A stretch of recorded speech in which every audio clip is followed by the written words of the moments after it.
ചൊവ്വാഴ്ച പുറ വിളിക്കൂ എന്നോട് അങ്ങനെ പറഞ്ഞിരിക്കുന്നു അതിനെക്കൊണ്ട് നീ എന്ത് കണ്ടിട്ടാണ് പോയി എൻ്റെ വാപ്പ ചോദിച്ചു അങ്ങനെ ഞാൻ പറഞ്ഞു അത് എന്നോട് ചെയ്യാൻ പറ്റിയതായി ഞാൻ പൊളിക്കുകയാണ് അങ്ങനെ ഞാൻ തന്നെ കയറി പൊളിക്കലുള്ളൂ.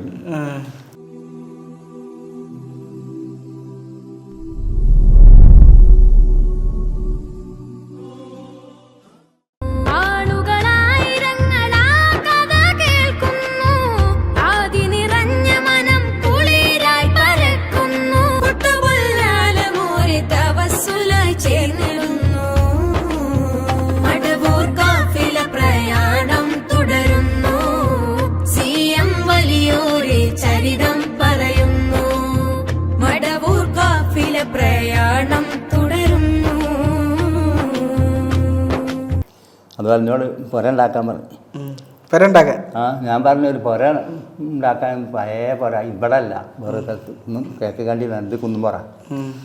അപ്പോൾ അവിടെ പുര ഉണ്ടാക്കാൻ പറഞ്ഞു. പുര പൊളിക്കാൻ ഞാൻ ഉണ്ടാക്കിക്കോളൂ പറഞ്ഞു.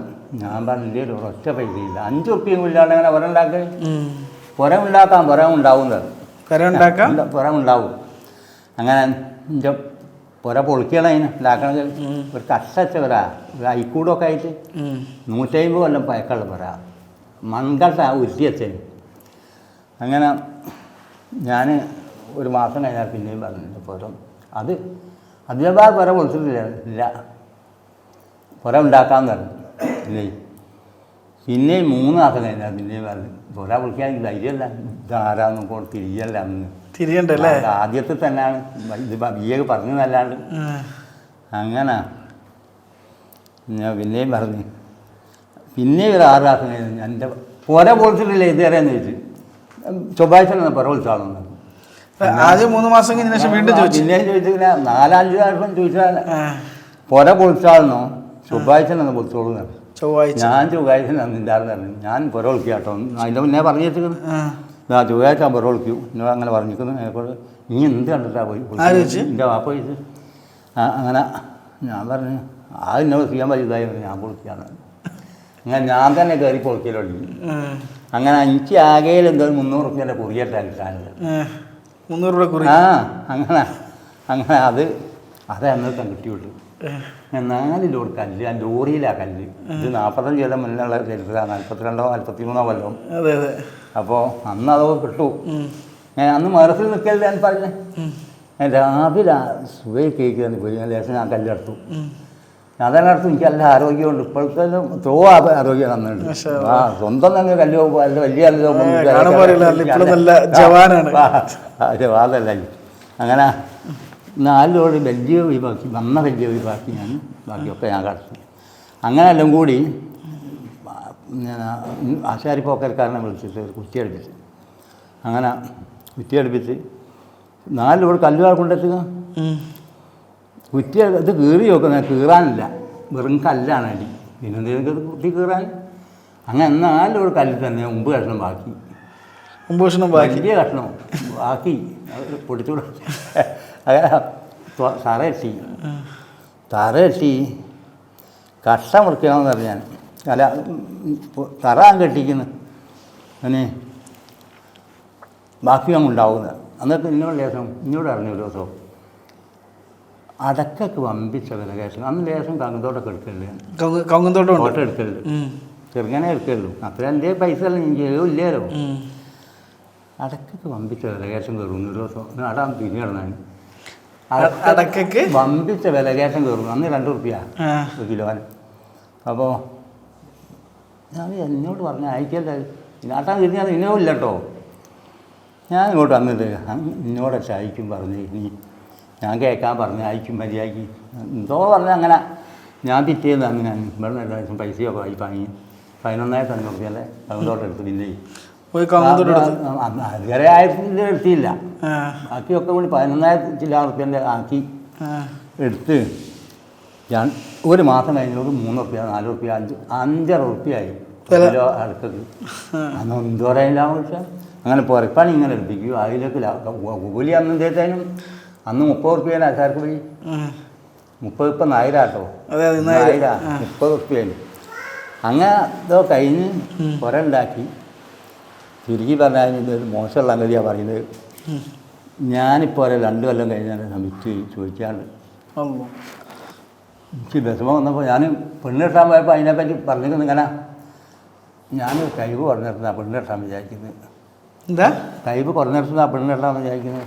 ടൈം കഴിവ് കുറഞ്ഞെടുത്തു കുറഞ്ഞിടത്തുനിന്നാണ്. ഞാൻ ഏതോ ഇല്ലാത്തത്. ഞാൻ അന്ന് എനിക്ക് ഒരു ഏക്കറയും പാവങ്ങളുടെ വീട്ടിൽ നിന്ന് കെട്ടാൻ ഒരു ഏക്കറയും 3 സെൻറ്റ് സ്ഥലം ഒഴിച്ചില്ല സ്വന്തമുണ്ട്. ഒരു ഏക്കർ എൻ്റെ ആപ്പൻ്റെ കിട്ടി. ഞങ്ങൾക്ക് 7 ഏക്കർ സ്ഥലം ഉണ്ടായി. ആണും പെണ്ണായിട്ട് 10 ആളുണ്ടായി. അവരത്ര എനിക്ക് സദ്യം തന്നു ഉള്ളിൽ കഴിഞ്ഞു. അങ്ങനെ പിന്നെ ഈ ഒരു ഏക്കറയും 3 സെൻറ്റ് സ്ഥലവും തന്നിക്കുന്നു. പുര ഉണ്ടാവുകയും ചെയ്തു.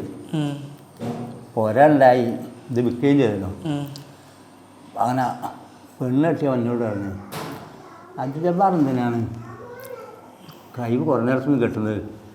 കഴിവ് നല്ല പണവും സ്ത്രീധനവും കിട്ടൂലേ, എന്തിനാ അങ്ങനെ കിട്ടുന്നത്? ഇങ്ങനെ തട്ടി വെക്കുക.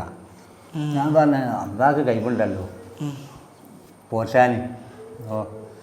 അതിനെക്കൊണ്ട് അങ്ങനെ ചെയ്താൽ എന്താണെന്ന് ചോദിച്ചു. എന്നാലും എന്തിനാണ് അങ്ങനെ ചെയ്യണതെന്ന് ചോദിച്ചു. ഇല്ലെങ്കിൽ 3ാമതും പറഞ്ഞു നല്ലത് നല്ലത് ആദ്യം ലേശം വിഷമാവും. വളരെ കഴിച്ചറിയാ വിഷമാവും 3 വട്ടം. പിന്നെ ഐശ്വര്യമുണ്ടാവും 3 വട്ടം എല്ലാം പറഞ്ഞു. അങ്ങനെ അതിൻ്റെ ഇടയിൽ ഒരു ദിവസം പോകുന്ന നേരം ഞാൻ കുളിക്കാനൊരുങ്ങിക്കുന്നു. പക്ഷേ എനിക്ക് കെട്ടിപ്പിടിക്കാൻ പോയി. അതിൻ്റെ മുന്നിൽ തങ്ങൾ കെട്ടിപ്പിടിക്കാൻ കണ്ടിരുന്നു. നേർപ്പോയി ഇവിടെ പറഞ്ഞാൽ തങ്ങൾ മുത്തുക തങ്ങൾ അയാൾ ഒപ്പത്തായി പോയി. നിങ്ങൾ അറിയണ്ടാവോ അയാൾ ഇതിൻ്റെ എപ്പോഴും പോണ ആളായി. അങ്ങനെ അയാൾ കെട്ടിപ്പിടിക്കാൻ കണ്ടിരുന്നു. അല്ല അയാളിനോട് പറഞ്ഞു ഞാൻ കെട്ടിപ്പിടിച്ചത് ഞാൻ കണ്ടതല്ല. അങ്ങനെ ഞാനൊരു ദിവസം കുളിക്കാൻ പോകുന്നത് ഇവിടെയും കെട്ടി പിടിച്ച് ഇവിടെയും ചുംബിച്ച് കെട്ടിപ്പിടിച്ച് കെട്ടിങ്ങോട്ട് അടുപ്പിച്ചിങ്ങോട്ട് പിടിച്ച് ഞാൻ അങ്ങനെ ഞാൻ പറഞ്ഞു ഞാൻ ഏറ്റെടുക്കണം പറഞ്ഞു. കുട്ടിയെ ഞാൻ ഏറ്റെടുക്കുന്നതാണ്. അങ്ങനെ വലിയ സന്തോഷം. ഏറ്റെടുത്തു എന്ന് പറഞ്ഞാൽ വലിയ സന്തോഷം തന്നെയാണല്ലോ. അത് കഴിഞ്ഞൊരു ദിവസം കൊടുവള്ളി അധികാരനാണ് വന്നു. അതിൻ്റെ കെട്ടിപ്പിടിച്ച് ചുംബിച്ചപ്പോൾ ഒന്നും പറഞ്ഞൊന്നുമില്ല. ഒന്നും പറഞ്ഞില്ല. ഞാൻ കുളിക്കാൻ പോകല്ലേ, ഞാൻ എന്തോ മോശമാണ് കുളിച്ചാളുടെ. അങ്ങനെ ഒരു ദിവസം ഞാൻ പറഞ്ഞു ഈമാനോട് മരിക്കാൻ വേണ്ടി വേർക്കണോ, ഈമാനോട് മരിക്കാൻ വേർക്കണം. മരിക്കൂല പറഞ്ഞു എന്നോട്. പഠിച്ചവനെ പേടിയാമില്ലെന്ന് തോന്നുന്നു. അത്തുള്ളതുകൊണ്ട് പറഞ്ഞാൽ ചത്തുകയല്ല ചെയ്യാം. ഈമാനോട് പറഞ്ഞ് അന്നപ്പം ചത്തുകയല്ല പിന്നെ ചെയ്യാം. അന്നപ്പോൾ വലിയ വിഷമം തന്നെ ആണല്ലോ. അപ്പോൾ ഇതായി എൻ്റെ മനസ്സിൽ ഒരാഴ്ചയോളമായി. ഞാൻ ആഴ്ചയിൽ 1 വേണോനാ 2 പോയ ദിവസമുണ്ട്. അങ്ങനെ 5 ദിവസത്തിലൊന്നും പോയാൽ അങ്ങനെ മാസത്തിലൊന്നും അങ്ങനെ പല 500 വട്ടമൊന്നും എല്ലാം കണ്ടേ. അതൊക്കെ അങ്ങനെ പിന്നെ ഇതൊക്കെ ഞാൻ പറഞ്ഞ് ഈ മാസം സലാമത്തെ മരിക്കില്ലായിരുന്നു. ഇത് എന്നെ മനസ്സിൽ പഠിച്ചവനെ ഞാൻ ചെയ്യാൻ പറ്റുന്നതായാണ് പറഞ്ഞത്. ഞാൻ ചത്തു കാണില്ല. പിന്നെ ഞാൻ കേൾക്കുകയും നോമ്പ് കേൾക്കുകയും ചെയ്യുന്നത് ഇങ്ങനത്തെ മനസ്സിൽ ചിന്ത ചിന്ത. അങ്ങനെ കൊടുവള്ളി അധികാരിയുടെ ആളന്ന് കേട്ട് കൊടുവള്ളി അധികാരിൻ്റെ അങ്ങനെ ആൾ ചെന്ന് ക്യൂ വന്ന് അവിടെ എത്തി. ഞാൻ പറഞ്ഞു ഞാൻ വലിയ വേദാറില്ല. അപ്പോഴും എന്താ കുട്ടി വേദാറെന്ന് ചോദിച്ചു.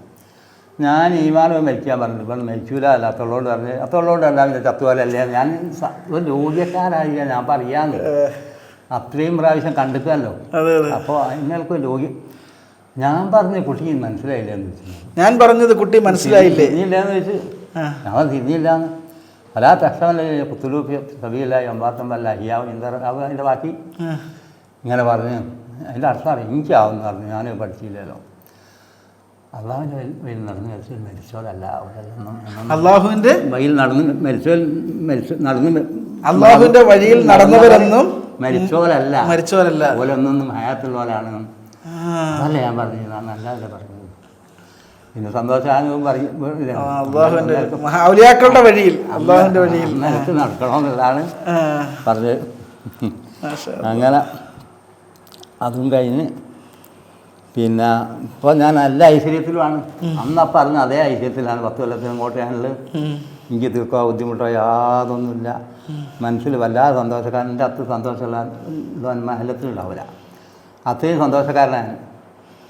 ഈ സന്തോഷത്തിന് കാരണം ഒന്ന് ചെയ്യാൻ വലിയതായി എന്നെ മൊത്തം പറഞ്ഞു ഇതുപോലെ സന്തോഷം വന്നിരിക്കുന്ന ഒരു സമയം ഞങ്ങളുടെ സ്ത്രീ സന്തോഷിക്കാനും കാരണം സിയബലി ഞങ്ങൾ ഒരുപാട് ആളുകളുടെ അടുത്ത് പോയിട്ടുണ്ട്. ആ. പോകുമ്പോഴൊക്കെ ഒരുപാട് അനുഭവങ്ങളും കേൾക്കലുണ്ട്. ഇപ്പം നിങ്ങൾ വേറെ അടുത്ത് വരുമ്പോൾ വേറെ അനുഭവമായിരിക്കും. പക്ഷെ ഇത് ഒരു വ്യത്യസ്തമായ കുറേ അനുഭവങ്ങൾ കേൾക്കുമ്പോൾ വല്ലാത്തൊരു സന്തോഷമുണ്ടല്ലോ. അങ്ങനെ എന്ത് ചെയ്തെന്നറിയോ, പൊരാൻ വിറ്റുകാരില്ലോ, പാഠം പഠിപ്പിക്കാറില്ല. വേറെ പറണ്ടാക്കി അവൻ വിറ്റുകാൻ, പിന്നെയും പറണ്ടാക്കി അവൻ വിറ്റ്, പിന്നെയും പറയാം. അങ്ങനെ ഏഴാമത്തെ പുരയിലാണ് നിർത്തിയത്. ഉണ്ടാക്കുക വിൽക്കുക അങ്ങനെ. പിന്നെ ഞാൻ പറഞ്ഞത് പരിശോധിക്കാതെ പറഞ്ഞു, ഞാൻ അങ്ങനെ ചെയ്തു പോയതാണ്. എന്ത് പറഞ്ഞു? നേരിട്ട് പറഞ്ഞു? ആ വല്ല മടവൂർ പോയി തന്നെ വഫാത്തായതിന് ശേഷം എന്നെ പരിശോധിക്കാറ്. ഞാൻ വിവരമില്ലാത്തവൻ, അതിനെക്കൊണ്ട് ഇന്ത്യയിൽ അങ്ങനെ വന്നു പോയതായി, ഇനി എന്നെ കൊണ്ട് ഒപ്പിക്കരുതെന്ന്. അങ്ങനെ 14 പോയ പറഞ്ഞു പറഞ്ഞു പോരാ, ഇനി അനങ്ങാൻ പാടില്ലാതെ. എന്നിട്ട് 16 വാങ്ങിച്ചെടുത്ത് പോയി. ഇനി അനങ്ങാൻ പാടില്ല. അങ്ങനെ ഇവിടെ ഒരു ചെറിയ വലണ്ടാക്കി അതിൽ കൂടി. പിന്നെ അനിയിട്ടുമില്ല, പിന്നെ വിറ്റിട്ടുമില്ല. അന്നപ്പോൾ ആളും പാഠം പഠിപ്പിക്കുകയൊക്കെ അവൻ ചെയ്യൂന്നേ. എല്ലാം ചെയ്യൂ. എന്താ പാപ്പ മക്കളെ എൻ്റെ മക്കളൊക്കെ ആടെ പോണോല 16 വാങ്ങിച്ചെടുത്ത് അല്ല ആടെയും പോവും. ഷെയ്ഖിൻ്റെ അടുത്ത് പോയതാണ്.